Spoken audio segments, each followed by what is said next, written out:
டிஃப்ரெண்ட்டான முறுக்கு ரெசிபி பண்ண போகிறோம். அதாவது வாழைக்காய் முந்திரி பருப்பை அரைச்சி பேஸ்ட் பண்ணி அதை ஒரு முறுக்கு செய்ய போகிறோம். கிருஷ்ண ஜெயந்தி ஸ்பெஷலாக அதை செய்வோம். அதை எப்படின்னு பார்க்கலாம், வீடியோக்குள்ள வாங்க. வாழைக்காயை வந்து 5 நிமிஷம் வேக வச்சிட்டோம். 5 நிமிஷம் வேக வச்சு ஆறிடுச்சு. இதை எடுத்து கட் பண்ணிக்கிறணும். முந்திரி பருப்பு ஊற வச்சுருக்கோம், இதையும் பேஸ்ட் பண்ணிக்கிறணும். இந்த கப்பில் 1.5 கப்பு அரிசி மாவு எடுத்திருக்கேன்.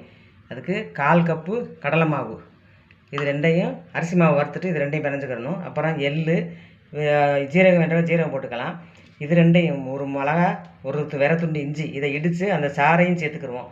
சேர்த்துட்டு தான் இந்த முறுக்கு ரெடி பண்ணணும். இதை 1-2 இடித்து அந்த சாறை எடுத்து நம்ம அந்த முறுக்கு சேர்த்துக்கணும்.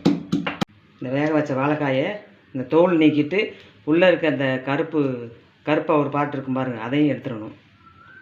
இப்படி கட் பண்ணிவிட்டு உள்ளே இருக்க அந்த கருப்பாக கொஞ்சம் ஹார்டான பார்ட்ஸ் இருக்கும், அதை எடுத்துகிட்டு மிக்ஸி ஜாரில் போட்டு அரைச்சிடணும்.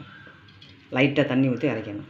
இந்த வாழைக்காயில் நான் நடுவில் இருக்க அந்த சீட்ஸ் எல்லாம் கட் பண்ணி எடுத்துகிட்டு வேக வச்சுட்டு இதை ஒரு சுற்றிட்டு இந்த ஊற வச்ச முந்திரியும் சேர்த்து பேஸ்ட்டாக அரைக்கணும். இதிலேயே ஊற வச்ச முந்திரி அதையும் சேர்த்துக்கிறேன். ஊற வச்ச முந்திரியும் வேக வச்ச வாழைக்காயையும் சேர்த்து பேஸ்ட்டாக அரைச்சிட்டு வந்துட்டேன். அரிசி மாவை மட்டும் சூடு பண்ணுற லேசாக சூடு ஏறுற மாதிரி வறுத்துக்கிடுவோம். கலர் மாறி இருக்கக்கூடாது, ஆனால் நல்லா மாவு சூடாகணும். அரிசி மாவு மட்டும் வறுத்துட்டு ஜலிச்சு அதில் கடலை மாவு சேர்த்துக்குவோம். மாவு நல்லா சூடாகிடுச்சு, இதை ஆஃப் பண்ணிக்கிடுவோம். ஆஃப் பண்ணிவிட்டு இதை ஜலிச்சிடுவோம் ஒரு ஜல்லடை வச்சு. இந்த 1/4 கப் கடலை மாவையும் ஜலிச்சிடுவோம்.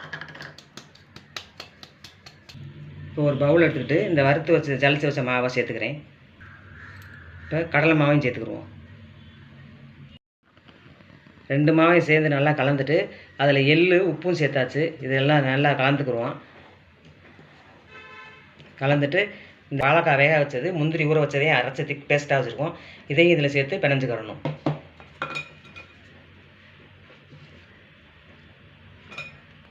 இந்த பேஸ்ட்டும் போட்டுட்டு அதில் இந்த இஞ்சியும் பச்சை மிளகாய் இந்த இடித்து வச்சோம்ல, அதை வந்து கொஞ்சம் தண்ணி ஊற்றி இலடையில் வடிகட்டி அதையும் இதில் சேர்த்துக்குருவோம். வாழைக்காய் முந்திரி பேஸ்ட்டு போட்டு இப்படி பிசைஞ்சாச்சு. இனி இதில் இந்த முறுக்கு மாவு பக்குவத்துக்கு வரதுக்கு கொஞ்சம் தண்ணி தெளித்து பிணைஞ்சிக்குருவோம். மாவை பிசைஞ்சு வச்சுட்டேன். இப்போ வந்து ஒரு 25 கிராம் பட்டர் லேசாக மெல்ட் பண்ணி அந்த பட்டரையும் அதில் சேர்த்துக்குருவோம். முறுக்கு பிழிகிறதுக்கு அடிக்கனமான பாத்திரம் வச்சு அதில் பொரிக்க தேவையான அளவுக்கு கடலை நான் ஊற்றிக்கிறேன். இப்போ இந்த 3 கல் உள்ள உலக்கில் வந்து மாவு சேர்த்துருக்கேன். சேர்த்துட்டு இப்போ பட்டர் சீட்டு வச்சுருக்கேன், அதில் எண்ணெய் தடவி அதில் புழிஞ்சுக்கிடுவோம்.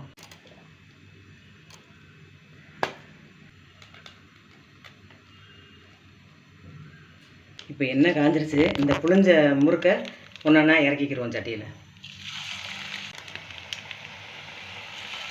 முறுக்கு போட்டோம்ல, அது வந்து இப்படி மேலே மிதந்து வரவும் திருப்பி போட்டுக்குருவோம். நல்லா அது செவந்ததும் எடுத்துடணும். நல்லா கிறிஸ்பியாக முறுமுறுன்னு இருக்கும் இந்த முறுக்கு, வாழைக்காய் முந்திரி முறுக்கு. இப்போ இந்த நிறையா வர சலசலப்பெல்லாம் அடங்கினதும் எடுத்துருவோம். வாழைக்காய் முந்திரி முறுக்கு ரெடி ஆயிடுச்சு. வாழைக்காய் முந்திரி முறுக்கு ரெடி ஆயிடுச்சு. இப்போ ரொம்ப சுவையான வாழைக்காய் முந்திரி முறுக்கு ரெடி ஆயிடுச்சு. ரொம்ப மொறுன்னு நல்லா அபார டேஸ்ட்டாக இருக்கும். நொறுக்குனா நொறுங்குது பாருங்கள், அப்படியே வாயில் போட்டால் கரைஞ்சிரும். அந்த முந்திரி பருப்பும் வாழைக்காயும் சேர்ந்து அவ்வளோ டேஸ்ட்டாக இருக்குது முறுக்கு. முறுமுறுன்றது வாழைக்காய் முந்திரி முறுக்கு ரெடி ஆயிடுச்சு. இப்போ என் மருமக வந்து டேஸ்ட் பண்ணி காமிப்பாங்க. நல்லா ரவுண்ட் ஷேப்பில் அழகழகாக முறுக்கு செஞ்சுருக்காங்க. என்ன முறுக்குன்னு டேஸ்ட் பண்ணி பார்த்துட்டு சொல்கிறேன். முறுக்கு வாயில் வச்சோன்னே அப்படியே கரையுது. அவ்வளோ ஒரு டேஸ்ட்டாக ருசியாக சூப்பராக இருக்குது.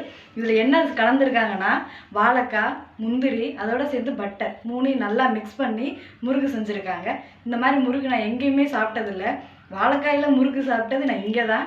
சூப்பராக இருக்குது. நீங்களும் இந்த டிஷ்ஷை ரெடி பண்ணி செஞ்சு பாருங்கள். இந்த வாழைக்காய் முந்திரி முறுக்கை நீங்கள் ஒரு தடவை செஞ்சு பார்த்தீங்கன்னா அப்புறம் திரும்ப செய்யுங்க. ஒரு தடவை செஞ்சு பாருங்கள்.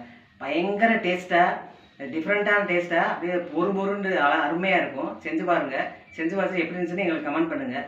இந்த வீடியோ உங்களுக்கு பிடிச்சிருந்துச்சுன்னா லைக் பண்ணுங்கள், ஷேர் பண்ணுங்கள், சப்ஸ்கிரைப் பண்ணிக்கோங்க. அடுத்து இன்னொரு ரெசிபியோட அடுத்த வீடியோவில் பார்க்குறேன். வணக்கம்.